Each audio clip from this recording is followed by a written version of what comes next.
was going to go back there.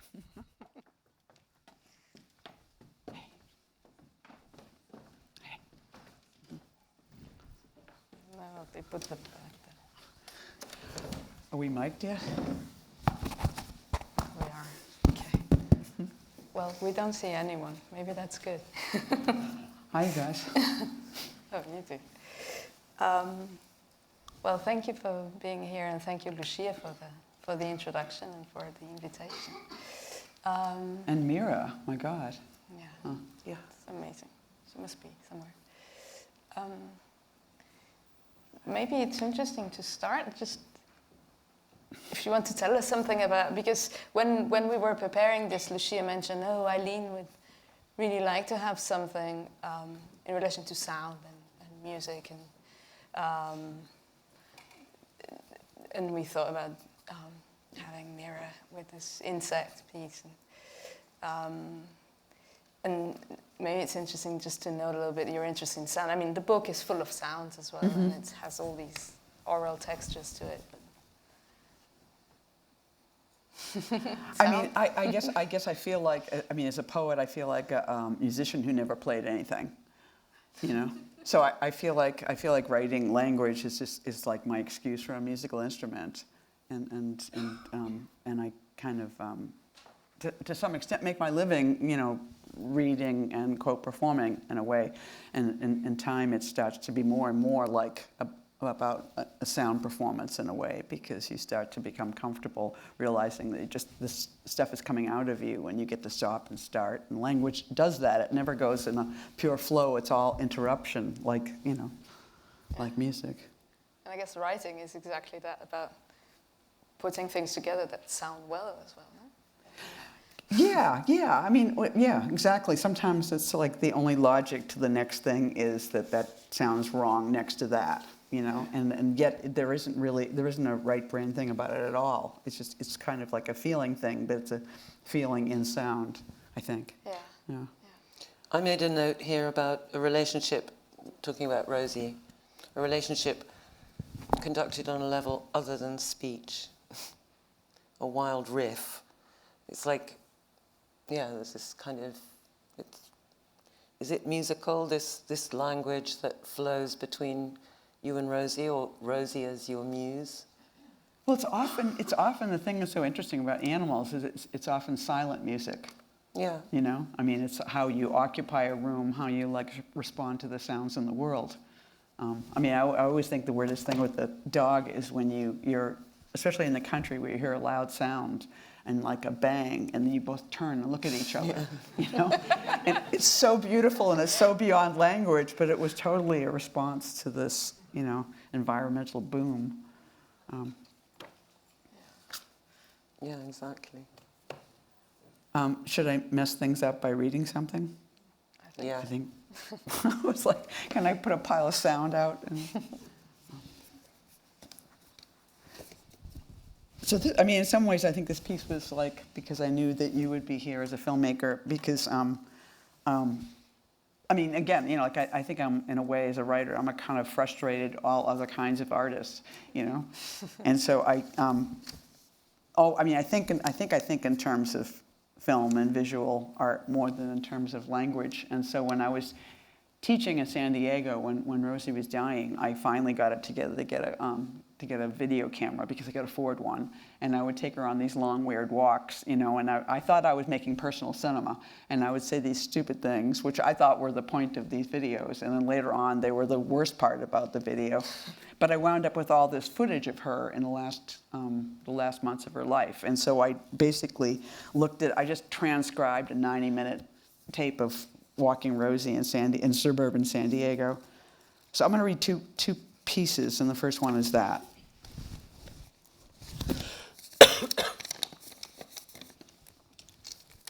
But also because it's a dog book, there just needed to be a real dog there. So I thought, bring on the dog. Bring on the dog.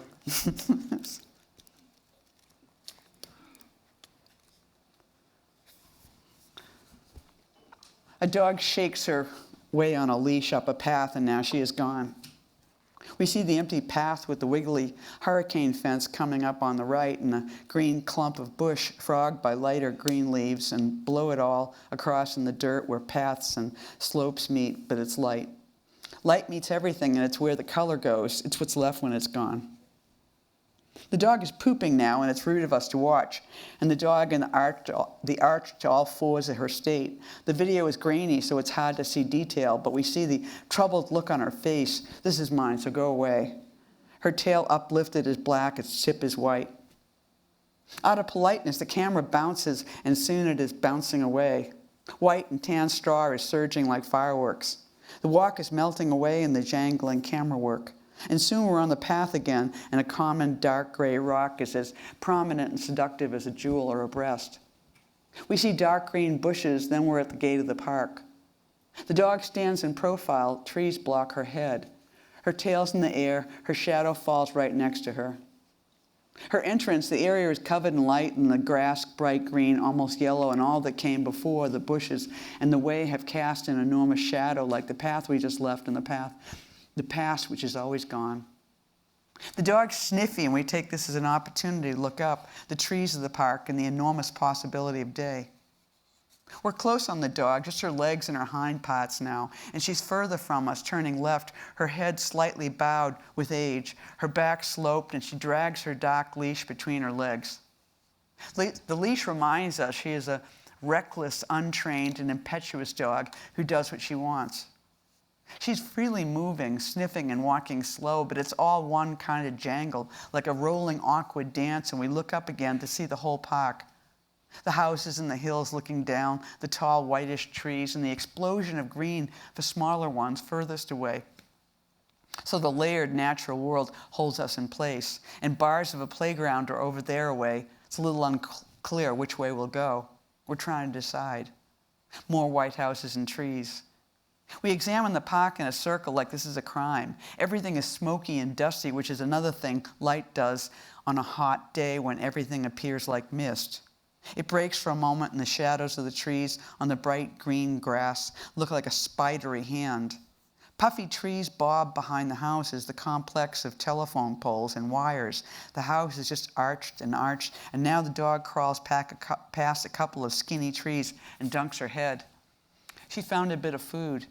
Looks like a big clump of chicken she's eating businesslike, like old people do, looking up, her white face gazing. Suddenly a big mottled tree is jumping around, flailing. We see an aqua-painted picnic table, and it seems we're high on the delirium of shadows, paint pot, wildly splashy like dark gray, no green, all lace, all over the grass, tree to grass, tree to grass. We're bobbing, landing on the innocence of the stone picnic table, framed in the valley of sun in the partially shrouded park. This is her throne room, and she is either dog or day. We're forced to look at the table again after prowling away for a moment.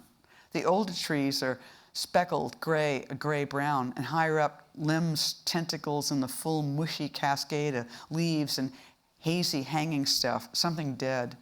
We go up, and the browner and bluer and skinnier the tree goes, it seems to darken in the pale blue sky.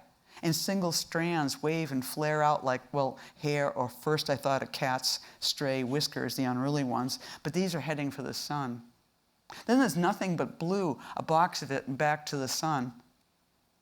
And back to the fence. Where's the dog? We're examining the beige real estate behind the chain-link fence, evidently thinking about them and what they've got. Not even a walk, they live at the park. We get her close now in her animal print collar. We're right on her dipping head, the rippling muscles behind her ear, the loose hair of the older dog. It's her view.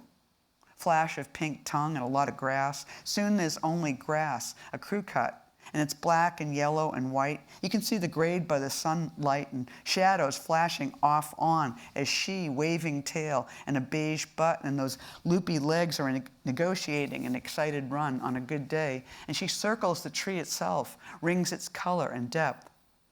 For a moment, you can see the mock slope of her back, its weakness, but quickly, because why not, she's dipping in a female P, an entire existence, making the letter mailman's granddaughter she is.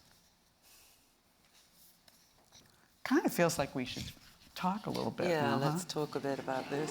It's so great. Actually, it's kind of great. I feel like I was like watching your rhythm. Go with the rhythm. I was not reading alone for a change. Well, and you just flicked, the mailman. Oh, right. Here's my dad, the mailman. Yeah. And, I've read this 3 or 4 times now, this particular section. And it just always reminds me of, like, remember once I asked you to send me some videos of hotel rooms? Right. And they're always like, if you could just do like a kind of straight on, like 10 seconds, and you'd send me something that was just like your Instagram photos. It's kind of like that angle, it goes like that, and it's really like a dog. It's like a dog, a dog filmed it. And that's your... And that's an artist of a certain discipline looking at somebody who has no idea. Yeah, but you do. You've got a really visual... You talk about textures and colours all the time in your work. In your poems, in this, there's always colours and textures in your work. So, it's just that the way you use a camera feels to me like you are a dog on a leash who's gone kind of crazy in a park. And it makes sense.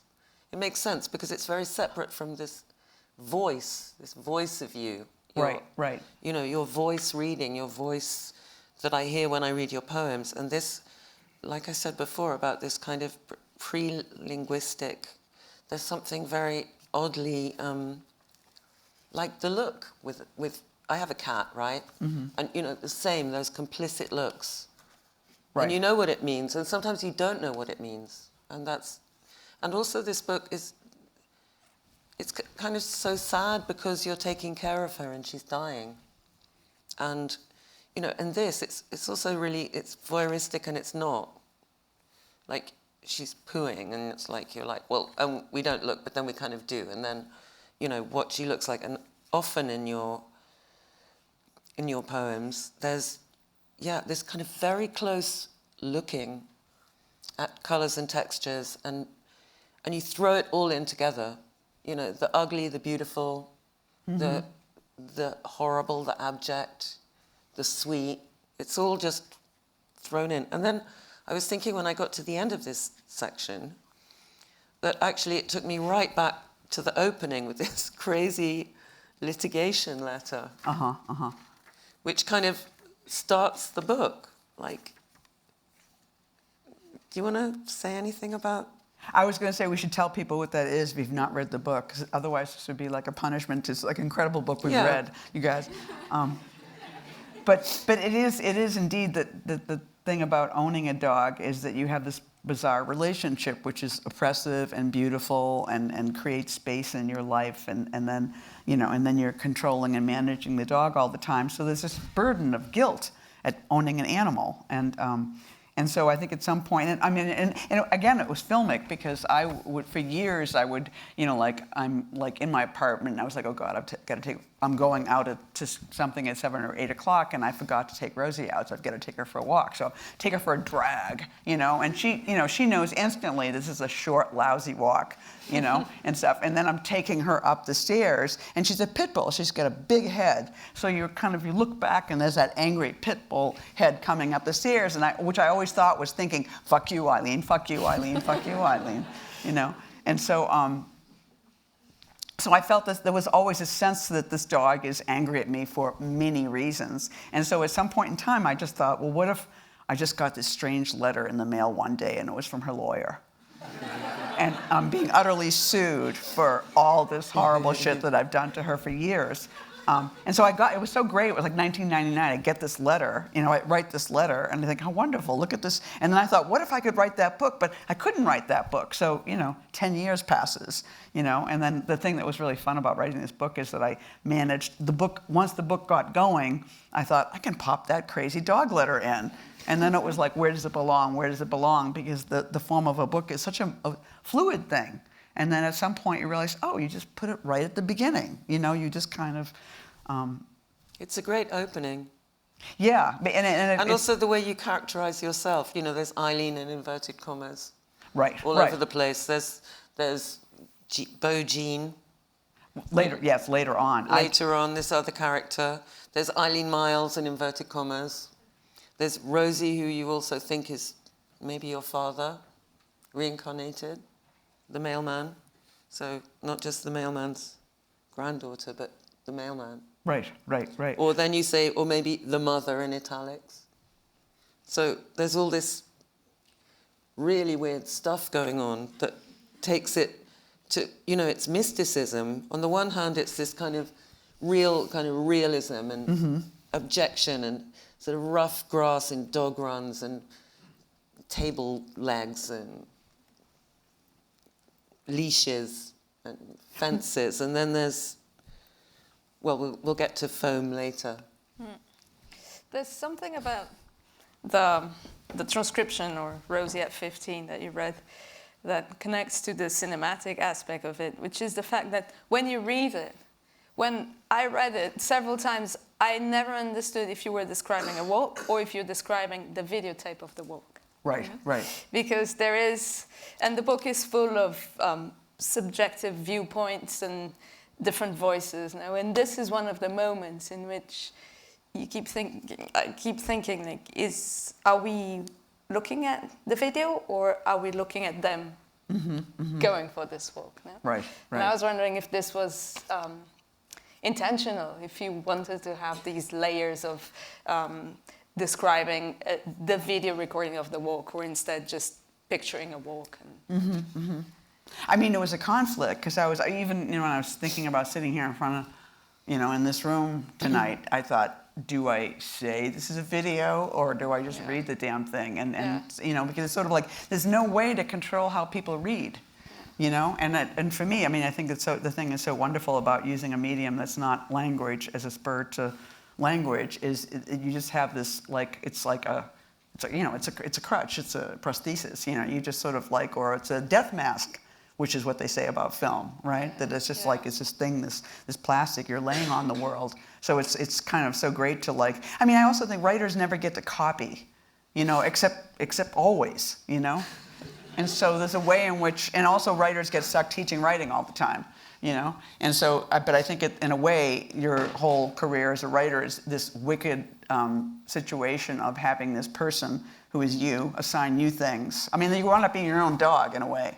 Is it sort of like, Eileen, Eileen, here's the exercise, take this footage of Rosie and transcribe it, and now figure that one out, And so then I do it, but the thing that's always great is that you wind up with this weird texture that is exactly, it's neither here nor there. Yeah. Well, that's that feeling of a transcription of a visual experience is what's so exciting about this chapter, because it's different to the other chapters. It stands out for that reason. And also includes us readers, because there's the we. And the we can be the we, right, Eileen and Dog, but it's a we that suddenly I'm also seeing this scene. For instance, when you say the dog sniff and we take this opportunity to look, I'm also taking the opportunity to look. Right. We is the most manipulative pronoun, I think. When the people are like, we don't like this, do we? It was like, wait a second, wise guy, how did I get in on this? Yeah. There's something I wanted to ask you. Maybe you're going to think I'm rude, I hope not. Because I felt that Rose has been dying for 12 years. In a way, she died in 2006. Right. And she started dying, and she continued doing so throughout the history of the making and of the writing of Afterglow. And what I was thinking is that when I wrote the book for the first time, and when everyone will read the book, she will die again. Right. It becomes an event for us, her death. And I was wondering, what were your feelings in relation to this event, and it's becoming a continuous semi-fictional but still very real event for you, in this time of 12 years that passed since her actual death. Right. And now the event. Do you know what I mean? Yeah, but what is the exact question? Well, the question... I was very excited by a number of things you said, and I didn't... I guess the question is, how do you feel in relation to revisiting the death of this dog now that 12 years have passed by, but it continues to be, because the book was just published in the UK, she's dying again in a way. Right, Do you right. feel that? Or Yeah. maybe I'm just projecting something that I think about. Because when I was thinking about this, like, oh, we're going to talk about the fact that this dog died, but this dog died 12 years ago. Right, right. I mean, she's still dying, but I mean, like, everybody's dying all the time. It's sort of like, I remember the first time I was around Buddhists, and they were like, well, there's only one story, born, die. We're all dying all the time. And it's so like, what do we do with that, And I think there's a way in which it's certainly not more innocent to deal with the dogs dying, but it's weird that we as humans get to pull the plug, in a way. I mean, we do with people, but it's so morally debatable, whereas nobody's like, is it okay? I mean, everybody individually suffers over that decision if you make that decision, if you decide not to let your dog just like do it in her time, in her way. But even that, I mean, even that was the hardest part of her dying, and I'm still haunted by it, the fact that I made that choice, And then it was, in a way, it's sort of like that agency I had produced, this, because then like, what do you do with that action that you created, which was inevitable, but that you were in charge of? And I think, in a way, the only thing that's like that is writing, Yeah. It's like one long, crazy-ass coping mechanism, which is to want to reduce the world and copy the world, and,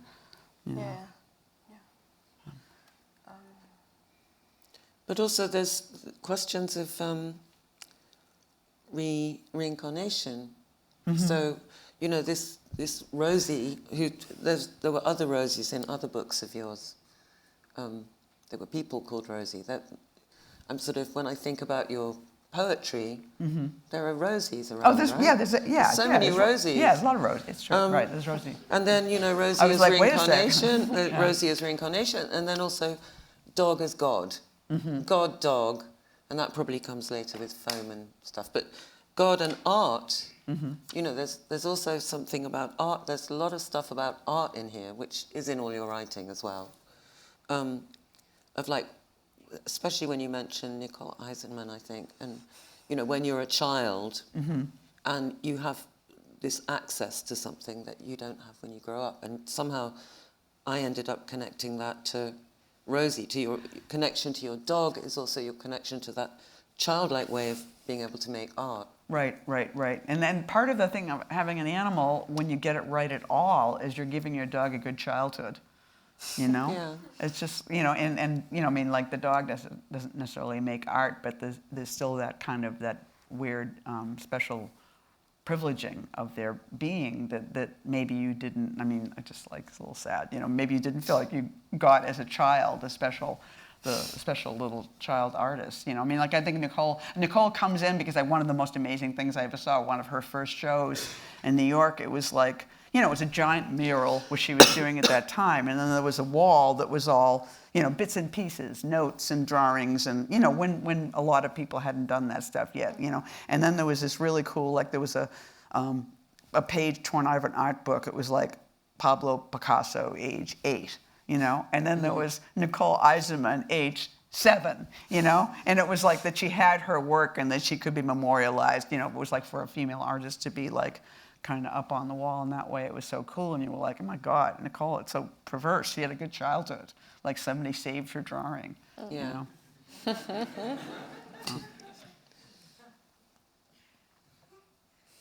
Should I read the, I feel like we're kind of beating around the foam. Yes.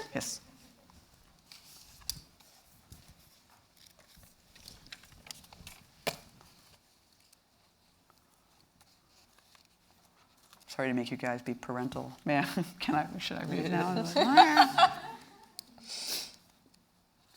This is actually this chapter is called The Navel. And maybe I won't explain it. Women above all should not drink. Gender is an untrustworthy system, and at the deepest level, its waters are pure myth. If you could see the supreme board of all mankind, unfortunately, these records are being updated. Really wish I could show you, but I can't. Trust me that where each of us is checked off as an M or F, that column is blank. Well, what am I, you're asking? Blank. That's what I said. My father? Blank. My lover?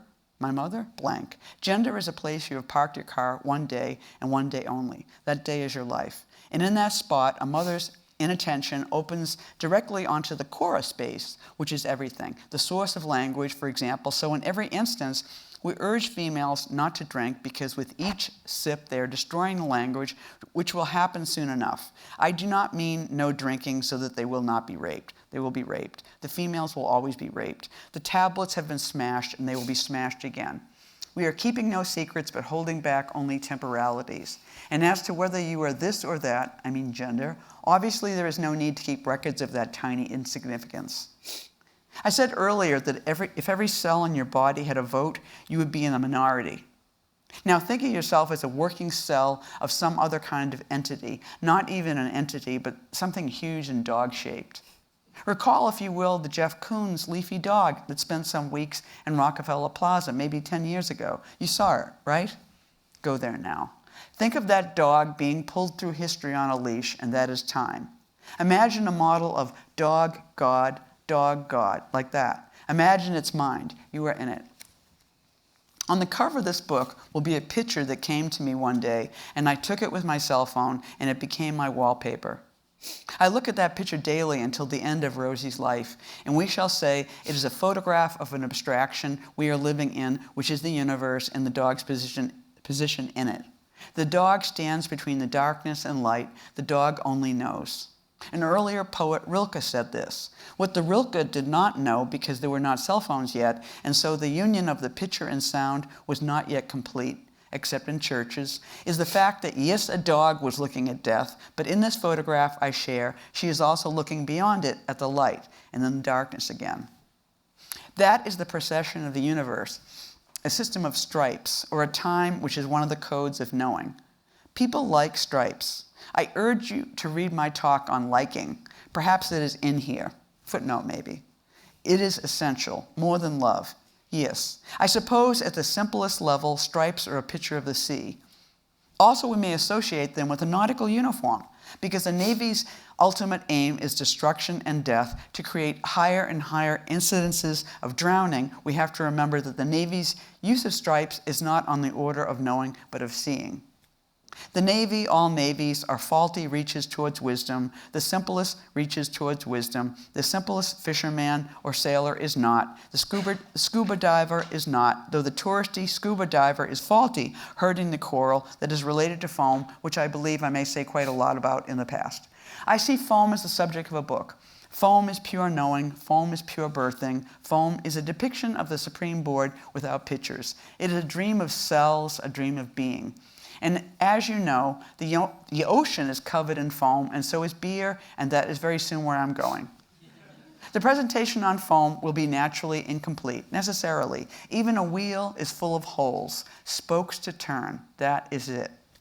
My deep knowing about alcoholism and families and the genealogy of foam is limited to architecture, sound, and society, mainly as it describes interiority and family. I feel more comfortable than ever before when I talk about the coincidence of alcoholism in my family. For today, I will discuss both my father's and my own, because I'm approaching the third ladder or platform of life. So henceforth, and turning back, as you can readily feel, I name myself Bo Jean Harmonica. Guys. So, what do you think? No? This is what you don't get to do during a reading. After each piece, instead of freaking out. I have you guys. Thank you. There's something we spoke when we met and we started comparing book covers, which is the fact that a really great element of the US cover of Afterglow includes this, well, as Ruth is showing, this section of foam, while the British cover doesn't. It's foamless, let's say. The foamlessness of the UK. And we were like, why did they decide to take the foam away from the book cover? And because it has this organic entity to it. And when I first saw it, I was like, is it because pit bulls tend to drool a lot?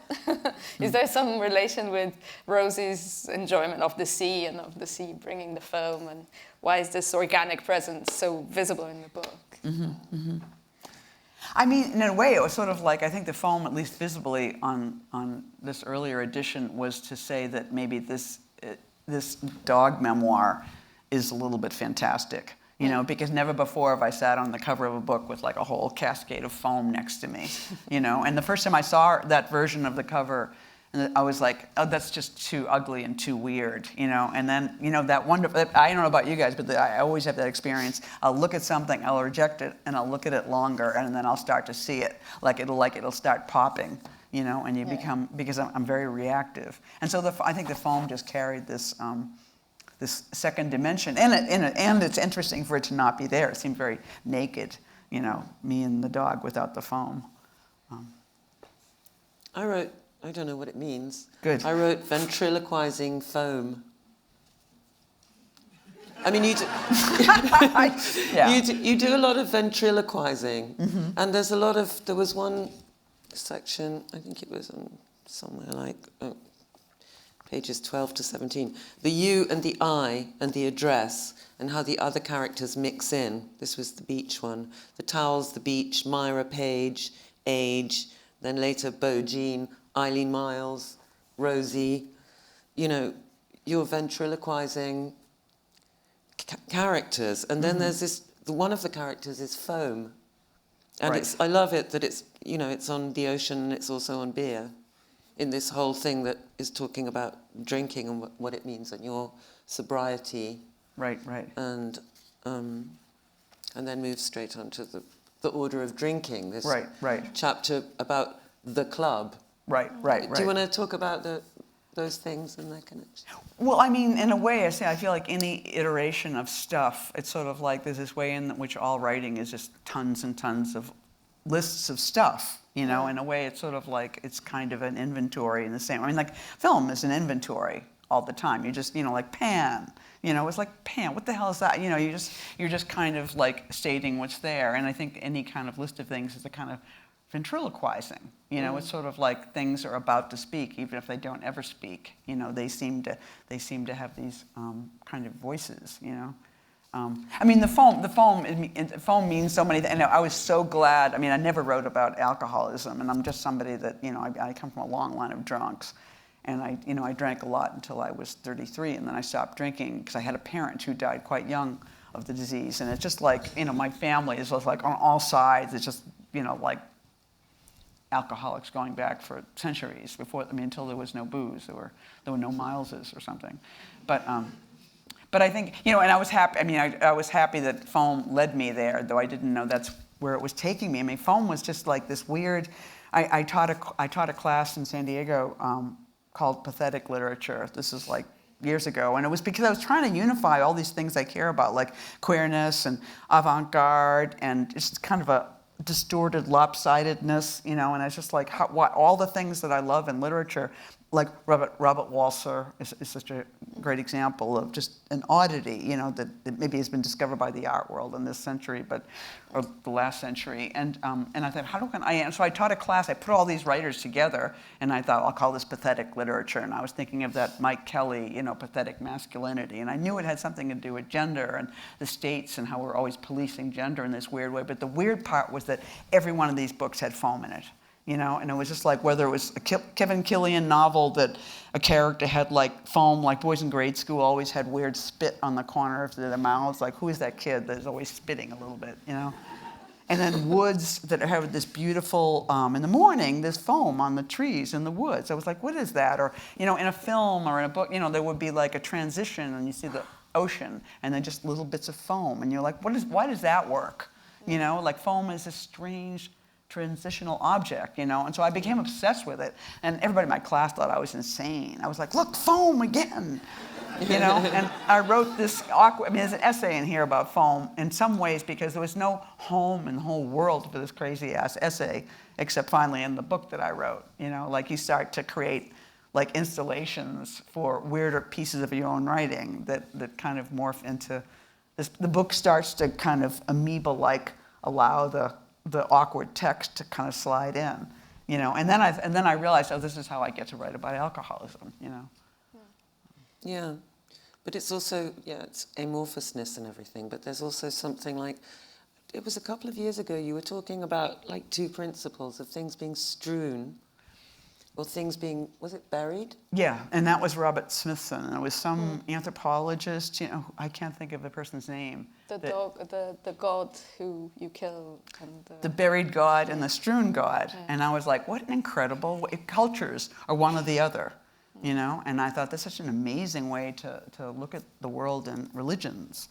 And I guess foam is a strewn god. Yeah. For sure. And dog? What kind of god is dog? Well, first the dog is on the earth, and then the dog is buried, or maybe the dog is strewn finally, because ashes and water and. It's certainly foamy, because for me the foam was also related to, I mean, dogs do produce a lot of drool, you know. Dogs produce a huge amount of foam. Yes, and she started to have seizures at the end of her life, and so. It was a foam-producing dog. That's true. So there's an organic element of this intimacy with the dog that, for me, was also very present in this foam. This material that has no materiality at the same time, being there, almost as if the dog was drooling over the book. That's how I saw it. Drool. I mean, like, I remember, like, a dog. You'll be hanging out with the dog, and you'll be sitting there and. You'll be watching the dog drool, and you'll be sitting there in flip-flops, and suddenly, like, bam! It was this kind of tactile experience of drooling. Ruth was talking about the quality of ventriloquism in the book, and I think it's very present, and it also leads to the fact that a certain moment. Well, in different occasions, but Rosie speaks. No? Right. And Rosie speaks in human language, but she speaks with. There's this chapter on this section on the puppets, and she speaks to the puppets. But at a certain point, she also speaks and makes a revelation that I think we all were very amazed with. And she says, "So yeah, I taught her to write. I wrote virtually every poem by Eileen Myles from 1996 to 2006. Is she still writing your texts?" Oh God, that's a really hard question. I'm not sure. I'm not sure I can even. You don't have to. Okay. That's really I don't know why that is really hard. Is she still? I don't know what she's doing. Yeah. I just really like the idea that she was writing a text for so long. I think that was. It's sort of like the joke is always true, right? You know, because the dog is rewriting your existence, and then you kind of like you're writing a different text because of their companionship. Yeah, of course. And not writing, but reading. You mentioned. If you read the book, you know there's one amazing section which is this sci-fi piece. And at a certain point, the sci-fi piece, my favorite is when there's George Bush, and he's an alien snake queen, you know? And is embraced by Condoleezza Rice and so on and so forth. And you were talking about reading sci-fi books while Rosie was in her last months. But I also wondered, were there any dog books that were important for you when you were writing? Or it's... You know, actually more. I honestly kind of avoided them. There's one by a Russian writer, Mikhail Bulgakov. Is Heart of a Dog? Yeah. Do you know that one? Yeah. Where it's and it was interesting. So it was critical of the Soviet moment, and you know, so it was kind of a sleazy person who was it a dog who became a sleazy person. But the person was obviously part of the party and so on, and so it was kind of, I've read a really great. At a certain point during my book tour in the States, I became almost like an ad for this other person's book, which is a book called 15 Dogs by Andre Alexis, a Canadian writer, and it was just an amazing idea, which was that I think Apollo and some other deity were like hanging out, having a drink. They seemed to be two gay men, you know, and they were talking about how horrible humans were, and we were just like really hapless, and they got everything wrong, and they ruined everything. And they were like, well, is it human brains, or is it human hearts, or is it human bodies? It's like, what if you gave the human mind to an animal, what would happen? You know, and so it turned out there was like a vet's office right across the street from the bar.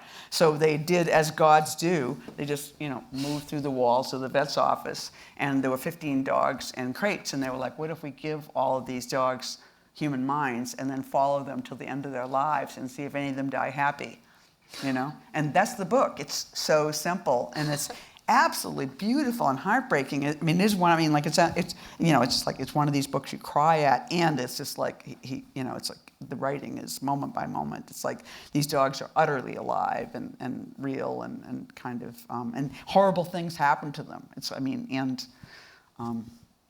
You know. But like in But that was after I wrote the book.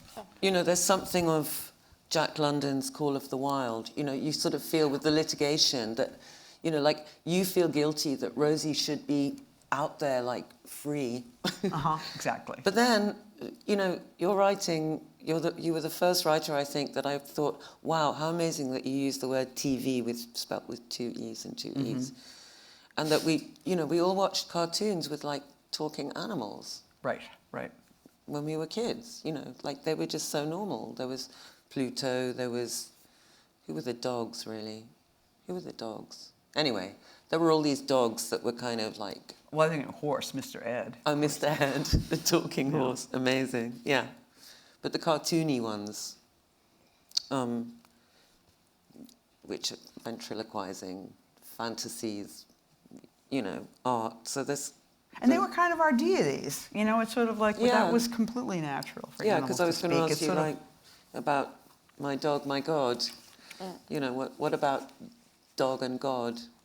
Which was the great joke of the. I mean, it was just sort of like. I mean, like we've heard that joke for so long, the dog God reversal. But there's a lot of God stuff in here, anyway. When she was dying, I just went, and I was.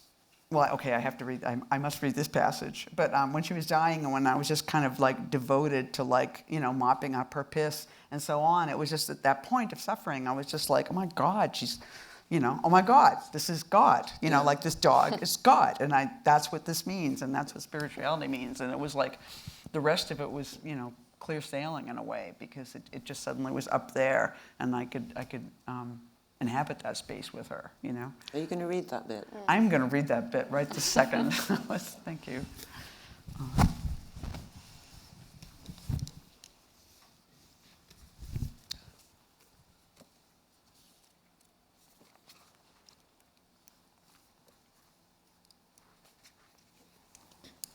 I took such good care of her when she was dying. I relished it. She made me go slow. I'd hear the rustling of her limbs, and I'd run to her because she couldn't get up, and there was generally a puddle already there. In my house, I have beautiful wooden floors. Now I had a pile of face cloths, torn towels, rags. I'd mop up her urine with a clean, dry towel, and then I'd come back and wash her ass. I'd come back with the damp one, wash it again, and then I'd wipe her dry. I made sure she was really comfortable. I'd do it with love. I attended my dog's ass, the collapse of her rear legs that I saw as little high heels. I imagined her a drag queen or a young girl unsteadily teetering, a touching failure. I swooped in and made it better, made it comfortable. I felt loving. I felt like a god, too. I felt less ambivalently loving than I have ever felt in my life. Now I know what love feels like. I do it and I think it. I love feeling this, loving your doggy ass. My home became a shrine, the bird of paradise around the door, the late night and early morning dog barking in the canyon beyond the yard. When I bought the house, it said on the deed, disclosures, dogs in canyon. What could that mean? Hundreds and hundreds of dogs barking day and night. Not all the time. Just when any one of them got an idea, then they all got it. There's a growly picture of me standing in the screened-in porch light flooding in over that canyon, and I look like an animal. But the animal looks great. You see a movie sometimes in which someone is doing something really difficult, waging war, defending their family, walking very far and very long, and they look terrific. They look great. The hair looks good, the person looks well, they look hot. And I would watch these spectacles with a doubleness. I'd keep watching, because unless a movie is really bad, I'm usually enthralled, but I always think no one would look so good doing that. But in fact, people often look radiant suffering. How often have you told somebody they look fabulous and they say thanks because I feel terrible? And you could see it right behind their eyes. Terrible puts a candle in there. Terrible turns on the light. You wonder if people are just empty when they're moving forward with the plan, when it's all on the outside and the world is full of light. But when you suffer, the light is in. It's all yours. I'd mopped the floor after I took care of her body and had washed the animal print rug. The sound of the washing machine churning was a huge part of the day, and I felt it deeply, the expensive cost of water. On the West Coast, you are living on this shaky shelf that's going to get choked. Everyone knows one day will come when there won't be any water. California is crazy. Water's getting sucked there through those long pipes from Colorado or someplace. Where are they getting this water from? I think Colorado is it. Some underground world slowly getting poisoned or drained. It's all very thin, and it's going to end soon. But we're spending the end of your life together. That is our vacation, our purpose. First, Mira came and stayed with me, and she agreed it was hard. I can't believe you're doing this, and alone, she said. I know, but I love it, I said. I understand, she twinkled. Mira's around 50. It's interesting to see your friends grow old, and when I say she twinkled, I mean the moment Mira smiled, all the versions of her were twinkling right at that moment. It's not just the dying who are filled with light. Mira was smiling from her experience, which was cute. It was a light from far away, from many places, arriving here now. Watching Rosie die made me a little in love with the whole wash of light, of time, its twist, which is why I ended it with Paige, who visited me next. She was a young Canadian artist, and I met her at an opening in New York in the midst of a crowd of people all her age, mostly female, which is just like this world in San Diego where I'm living, except in New York, there's not a school. Here, there's millions of young women. I almost can't see the young. They're like the greenness in the sky and the beach. Paige comes up to me at an opening. Are you, she goes? 10 years ago, somebody told me, you're the only one your age who goes out. Now they don't go out. They're gone. People turn and look at me and say, she's here. I'm like a breeze. I'm like punctuation on a text, which is them. Which is why I am grateful to be home in California with my dog who is dying, who is now dead. California has great dog beaches. There was one in particular I was very fond of, which was next to a naval base. You'd get to the end of the road and turn to park, but there was this guard building and a guy in a uniform standing right in front of it with a gun. Behind him, the giant base perched on the beautiful beach with the ocean rocking all around, an island in California. And we'll be driving there over the dazzling bridge from the mainland, you with your nose sniffing out the rear window, the window that when open produces what I think of as the convertible effect. The most perfect thing about being there is that it is an island. You can feel it most of all at night.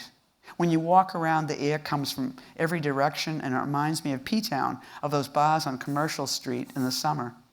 Here, all that beauty and sexiness is owned by the military, which is strange. The air in Provincetown was prowling around us, inside and out, and you can hear things not far away, knocking in the water, old, clunking and honking. That one dimly lit music club that was open to the street. You could see the wind rock the orange lamps inside. Inside, it reminded me of something else, all the air. Is it necessary for there to be a first air, an air that is simply yours? A place supremely young and old where you spent your whole life? Growing up, dying, going down to the beach, drinking, kissing? Are there people who have never lived in their air? Is this mine? I have never been one of a pair of young lovers, a young couple, but this air is mine. I know my air, drifting, never landing, a life at sea. The sounds and the smells of that restless night, the lights, the feel, a body, if an animal didn't need a body, adrift. I'm thinking of the beach I used to bring you to in the morning, really early, about 9, about 12 years ago. The light was magical. It was just you and me and one fag, a waiter, and he was swimming nude. It was his ritual. My own shirt was off. It was an abandoned part of the beach in a pretty gay town. All the other women were way on the other side of the beach. I liked this loner setup, and I felt like I was more than a bit of a man. A friend of mine used to have a crush on this waiter in New York. He had kind of an overdeveloped upper lip like a duck, and he was slim and combed his hair back in a classic old-fashioned style. Not extravagant at all, but he was hip in a continental way. The fact that he could be with me on this beach in another city almost 15 years later and not recognize me at all made me comfortable. It was like family. I had my dog and I had him who didn't know me. I have a striped towel, orange and dark blue, one of two. I buy one, forget it, buy another one. You'd think it was a straight town now. The beach is littered with couples and people with kids. Some man flies his kite delightedly and want to say, hey, can you please go back the other way? You were taking way too much space. Yet I think it's wrong to talk to people like that. I can leave, go to the gym, I think staring at the dunes. I can go walk the street looking for people to have dinner with. Then I put my nose in my notebook and I'm writing again. Save. The problem with getting Rosie to the beach on the little military island is that you have to walk from here, from way back down there, because the beach is right here by the guy with the dog. The beach is right here by the guy with the gun. So the dog would have to be able to walk that far, and this dog can't. This dog has become a puppet in her own life. I lift her up and talk to the dog head she is now, the permanently alive dog breathing in here. In fact, I'm writing this book to keep talking to her. Paige came to visit. I told her it's not going to be a vacation. She said, seriously, I know. And she would get out with the dog at the mouth of the beach, and I would go park and then join them. At some point, sitting on the beach in the morning, it seemed like maybe about 100 guys in crew cuts went by running. She took a picture. She smiled at me and shrugged. It was the army training on the beach. I thought of her being Canadian. This was a whole other kind of beach.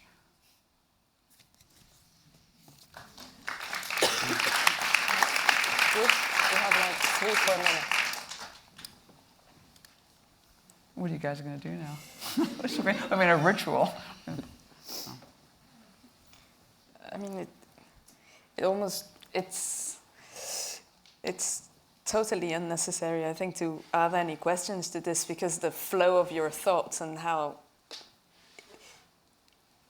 you were reading here, yes, but even when we're just reading this part, it's just impressive. It's really impressive the way one idea leads to the other, and how you're lost in your thoughts and you galvanize yourself to go from one thing to the other, which for me was the incredible rhythm of this section. Is just Thank you. Yeah, I feel like I'm just inside a machine and I'm like watching it, kind of. Yeah. Well, it's this beautiful crisscrossing between kind of memory and sensory observation and funny moments and cartoony moments. And again, there's this stripy towel. Mm-hmm. There's a lot about thickness in the chapter about the drinking club, right. And then, or the not drinking club, and then there's something about thinness. All this texture, so many towels, mm-hmm. So many animal print things. It's mm-hmm. funny, animal print this and animals. It's really visual. I mean, I'm just like. Also, it's like, what do you do? I mean, it's sort of like texture is there with us all the time, and it's like, what do you do with it? How do you talk about it? And it's sort of like the thing that's so great is, and it seems like when you're writing, I mean, sure, it's the same thing when you're. I mean, it's just like you're moving, and then you start to kind of pick up shit. It's this improvisational thing. Like once you have like thickness going on, then you're like, oh, that's thick too, and that's thick too, and then it's just, you kind of start associative textures. Yeah, totally, yeah. And animal prints. I mean, it's so creepy that the world is like the big joke. It's like it's like books and publishing. Supposedly, there's this idea that I've had publishers tell me, like, if it's a book by a woman, you have to put a woman on the cover. Like, women don't buy books unless they see their own faces on the cover. It's like, that's insane, And same with dogs. It's like, you're a dog, so we're gonna get you a bowl that has paw prints on it, and then we're gonna give you a little collar with little. Other dog dancing. Like all of us are endlessly narcissistic, and animals are the least narcissistic of all, and we're like, their lives are clotted with imagery of themselves, Like we need to be reminded they're dogs. It's insane, I had this cat whisperer who once told me that I should buy my cat loads of toys. And I'm like, but she likes playing with like random things, like a piece of screwed up aluminum. She doesn't care. She has no idea what a toy is. Right, right, But it was like I had to buy all these toys. right. Because there are stores waiting for Yeah. this moment of yours. Yeah. That would resolve, this cat's... She was kind of miserable at the time because of tomcats. And buy her toys. Maybe it's a good occasion to open up. With a cat. There are 2 microphones going around the room. There's just one. Okay. So... I know we created an anxiety attack across the room. You were like, oh no. Hello.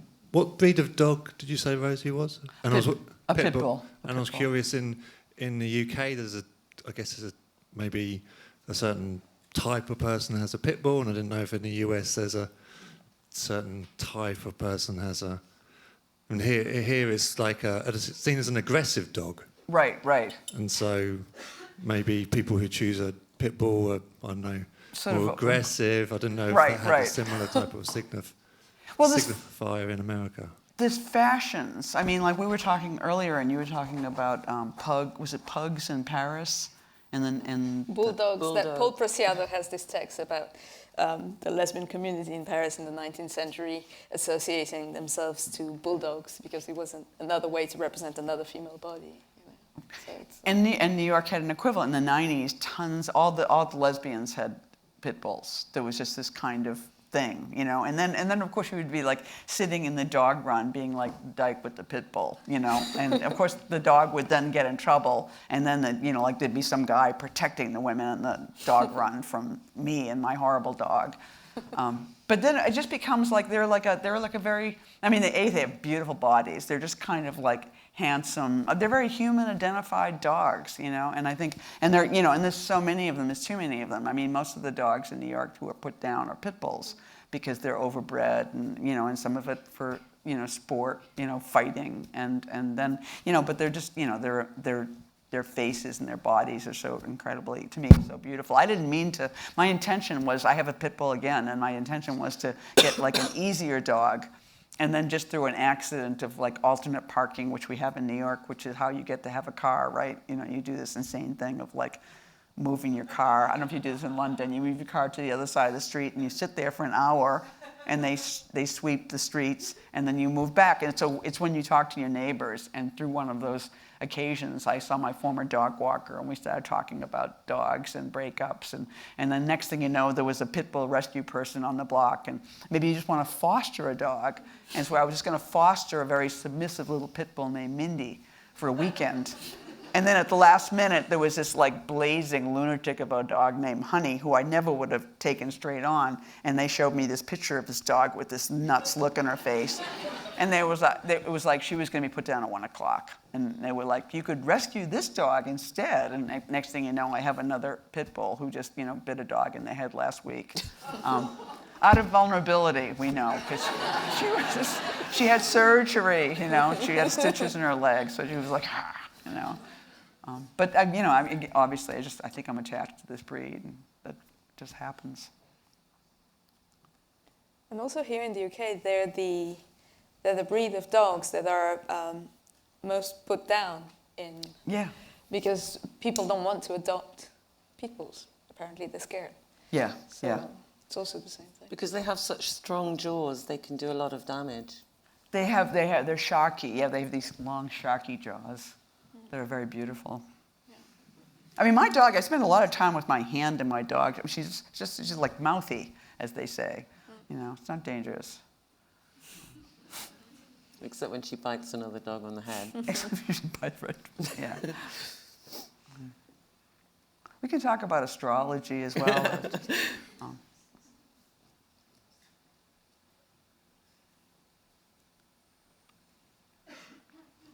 Hi there, thanks for the talk. I was interested to hear you talk about how the book provided a home for various different pieces of writing, different fragments you've been working on. And I just wanted to hear you speak a little bit more about how the book came together and whether Rosie's death was always intended as this organizing principle that would allow you to bring these different things together. Right.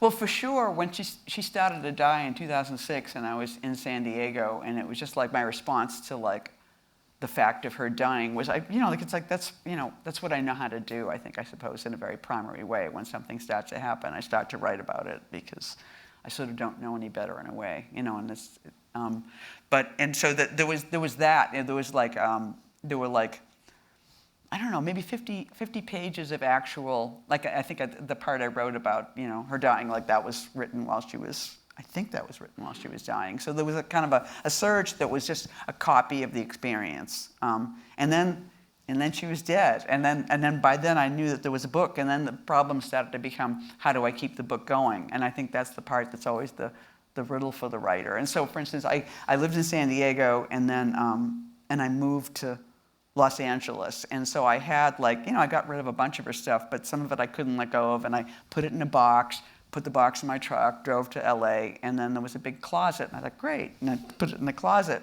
And then I was leaving Los Angeles and coming back to New York, and I was like, what do I do with that stuff? So I brought the box out, and I just took each thing out of the box, and I would take a picture of it, and then write an account of this, and then some of those things were like little catalog-y things, and other ones became big narratives. So in a way, it felt like Rosie's will, And then it just kept being kind of different kinds of, like I had this thing for the longest time that like as soon as I got this dog, I just looked in her eyes and I was like, this is totally my father, And my dad died when I was 11, and he was 44, and he was an alcoholic, and it was just like we were close, and it was just like it was a joke, and yet I don't know about. I mean, like I feel like I'm driven by jokes. Like if I'm writing something and I think of something that's funny, that makes me keep going, And so I was like, my father would totally come back as my dog. He would absolutely do it. He would hang out for 16 years. We would, And so I had this idea for a while, and so I wrote a chapter called "My Father Came Again as a Dog," and I explained the mechanism of it, which became very,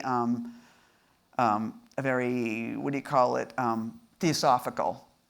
Because that too, I think one of the puzzles of being a writer is like you read all this stuff all your life, and when does it come into your writing? It's not like there's just not a one-to-one, like we're not, it is all research in a way, all the living, all the reading, all the art looking at, and stuff, but I have no control over when it will actually morph into my writing, So the thing that was so funny was when I started to explain why my father came again as a dog, that all this crazy-ass theosophy that I'd read at different points in time, when I would go on the wagon and I would think I'll read, some weird blue theosophical text, to kind of, I don't know what, to kind of become on a higher level of being than this loutish alcoholic that I was, and stuff. So that all morphed in, and suddenly I understood like there were fish, and they wanted to leave the water to speak poetry, and they grew legs, and they came onto the earth and became dogs, So it was like I wrote this kind of crazy tract,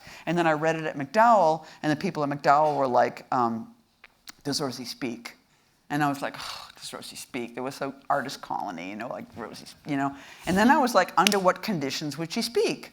Which is, again, what I always, and then I was like, well, of course, like, I have these puppets from my childhood, like I took all these after-school art classes. And so I had been thinking for a long time, what do I do with the puppets? Do I write a script for the puppets? Do I make a video?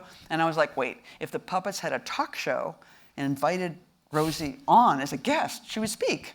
And so then I wrote a chapter called The Puppets Talk Show, and then, it's sort of like Rosie lounging in a chair. And to me, it remains the most realistic part of the book, because she's sort of like, I even know, and if there was a movie, I know who would play her. I wouldn't want a dog to play her. I just would want some guy to be Rosie the dog, on the show. But the puppets would be real puppets. So it keeps, it's sort of like each section spawned another passage in a way, and it's just like I kept going. I think finally I wound up in a monastery in Limerick, where a poet friend of mine, Fanny Howe, said, I was going to Ireland in 2013, and she gave me a list of places I could go, and this was to go there to write basically, and I had like a chapter title which was The Dog's Journey, and I didn't know what that was. I just had it, and so I was hanging out in this monastery, and then at some point I thought, I kind of felt her come to me, and she was like, Eileen, it's a tapestry.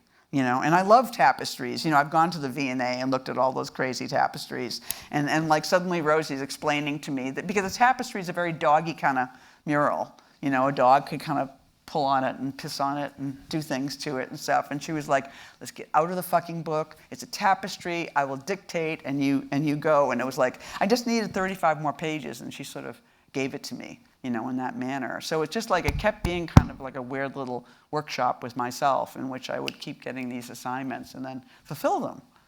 But who would play Rosie? I have a friend named Tom Carey, who, I mean, this is my imaginary movie, which has nothing to do with anything on Earth. But somehow I've always thought of Tom as playing Rosie. Because he's always, I think we were like bad alcoholic drug addicts together, and his joke name for him, he was like Bad Dog, you know?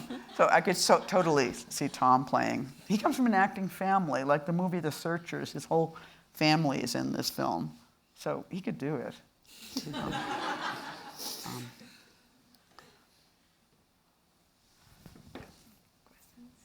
There's deux questions. I speak French. That's over here. Thank you. Obviously, you had this really intense and beautiful relationship with Rosie, and I'm just wondering how that, and also the experience of writing about it, has kind of coloured or changed your relationship with the dog you've got now, or dogs you've had subsequently and since then.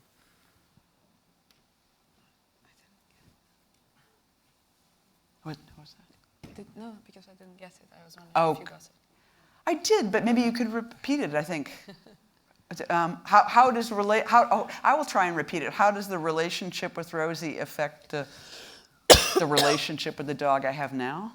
Yeah, and particularly how did writing about your relationship with Rosie kind of change or make you look at your current dog differently?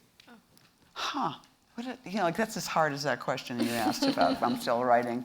I mean, the thing is that she's another dog. Honey is another dog entirely. It's so weird. I mean, like we just, it's true of like what, every book you read, every book you write, every relationship you have, every animal you meet. It's like, it's I think that Rosie was a human. I mean, I do think this about dogs. It's sort of like there are dogs, you look in their eyes, and everybody would see her in the street in New York and go, look at that dog. And it was because they felt that dog was looking at them. Like, people really felt like Rosie saw them. She had a very philosophical demeanor. And Honey is an animal, And there's just like, I've had other dogs too. You look in their eyes and you just see wildness. You just see nature on and on and on. And, like this summer, Honey ran away I have a house in Marfa, Texas, and she ran away onto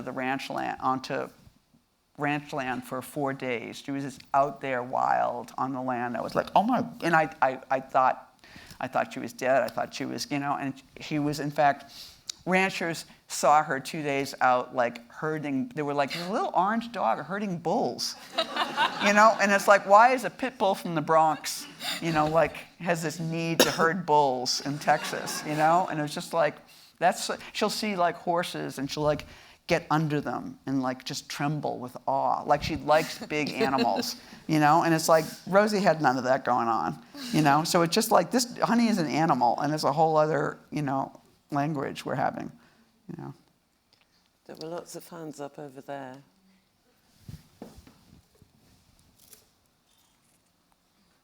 I was just wondering about more the writing. When you read your poem now, it's very rhythmical and it goes from one, kind of like a steam train. It just, you kind of feel like everything. Oh, and my question basically is: so when you write, you've got. Obviously there's content in it, but is there ever a moment where you're only led by the musicality of the words and the sounds of language, and then that produces meaning, and not only be led by words? Right. It's sort of like they're sort of inseparable. I feel like I'm sort of, like it's really this shuttling thing where you're leaning on both in a way, because sometimes I feel like I'm sort of like seeing something and things are coming into my mind, but the thing that catches them is sound. It's sort of like I feel like I'm looking for a sound before I even know what it means.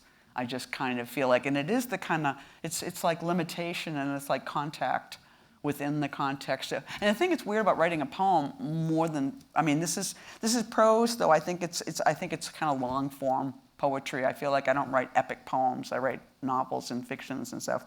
But I feel like, I think a poem, the thing that's really weird is that you don't know how long it's going to be. You know, like, it's like there's that nightmare thing, like that I succumbed to more when I was young, but I still try to, which is you're falling asleep, and then it was like, oh, I've got a line. Should I turn on the light and write the line down? And I'm like, no, this is so obvious. Anybody would remember this line. This line is central to the whole nature of the universe, right? And it's gone. It's gone in like 15 minutes. And so I try and, be, like I carry, like little notebooks all the time and, stuff. So I try and be obedient to it coming to me in this way, but it just like it's weird because I start to write something and I think I don't even know, and then it's just sort of like I'm good at ending poems. I think you can. That's a real signature thing with poets, how they end their poems. It's sort of like we all kind of. I think it's a relationship to death. It's sort of like, do you know death? Is death? Is it sudden? Is it slow? Is it like what do you know about it? Kind of. But so I know how to end a poem, and so I'm all ready to end it. And I'm like, fuck, it's not coming. It's sort of a sexual experience. It just keeps going and widening and basically telling you when it's ready to be done, And so I think that's, and so I think in a way the only thing that supports that system is, for me, is sound. It's sort of like, and then I think, oh, I can get out of it right here. I can feel this line, or this rhyme. Thank you. We have space for 2 more questions. Hi, sorry if this is really inarticulate, but I'll meet you there. So I had this dog Ruby, who I walked with and wrote with solidly and talked to and at a lot of the time for 8 years. And when she died, it was like the first experience of heartbreak, probably. And she'd do all these bonkers things, like run through the park with saliva drooling around like a necklace and really embarrass me and like shit in front of people's cars whilst they just turn the lights on. So I'd always be like with a little bit of frustration. The love came with frustration. But when you were talking about that sudden feeling of having to go back to your house and drag the dog for a walk, what I was thinking of was this experience of having Ruby was, oh, right, I'm writing, having to do and having to work, but having that excuse almost or reason to have time and have that space to walk, and was something that was, as soon as she died, it was not replaced. And right. Yeah, I was just wanting to ask you what that experience was like for you, whether that was a similar sort of a relationship you had in some ways with Rosie, that time, I guess, that she gave you. Right. Well, I mean, in a way, it was sort of like the dog was a replacement for a cigarette. I just, it was sort of like that whole wonderful thing about smoking, like I think I'll sit on this bench and have a cigarette.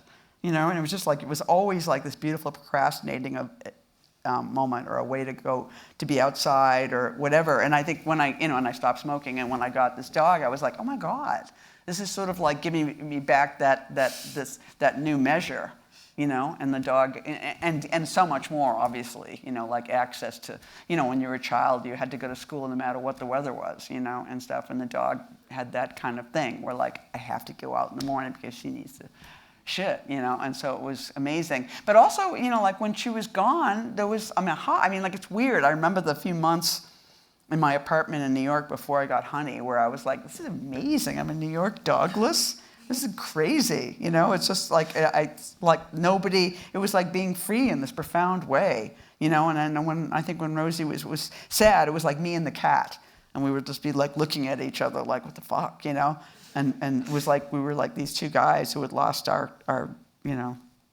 dog, whatever. And so, but there was a whole new space, and you start to love. I just, and learn to love that space, and then, but it's sort of like having a tattoo and wondering when you'll get another one, It's sort of like eventually it starts to be this waiting space. I think once you can kind of measure your life. It's like what a dog lives 15 years. So I thought, like I'm in my 60s, right? And I thought, one more dog, it's like it's not a 2 more dog life. It's probably a 1 more dog life, And, I got started when I got started, This is like the finale, right, I think? Yeah. Da, da, da. I was interested in you talking about inventory and the process, and you were talking about the box and writing about all the different objects in the box, and I just wondered if you could talk a bit more about that. Yeah, I mean, I'm just obsessed with inventory. I think the first time somebody must have taught me that in a poetry class or someplace. I think a poet, maybe Bob Perelman, said something about like every poem was a list. And I think, I worked when I was a kid, I would work in department stores, and there was the day that we would close and just count everything, and there's something very both material and godly about it, about saying what you've got and kind of needing to touch it and needing to say what's there. And I mean, when I teach, I just tell people that every poem is an inventory. And it's sort of like, but devotion is like an excited inventory. It's sort of like the only difference between this list and this list, which is, kind of a tweaking that's emotional, right? And then suddenly this one opens. Everything's like that. It's like the countdown. It's sort of like 10, 9, 8, 7, like something's going to happen. And so, a poet that really means a lot to me, James Schuyler, it's like if you look at his poem, I noticed that in his poems, it was like he just started counting the universe, and then something in him got ripped on some part of it. And suddenly the thing opens up and becomes like a vehicle of exhilaration or whatever. In a way, the thing is, you don't know what you've got inside. So when you lean on the outside, you're just doing this kind of practice, and then suddenly the inside comes pouring out at this unpredictable moment. And I think that's the very nature of the practice of poetry or of writing, is to be surprised, but yet be leaning on what exists, That's a beautiful way to kill the evening. Talking about knowing when. We're done. Yeah, we did it. Well, thank you guys. Yeah, thank you so much. Thank you.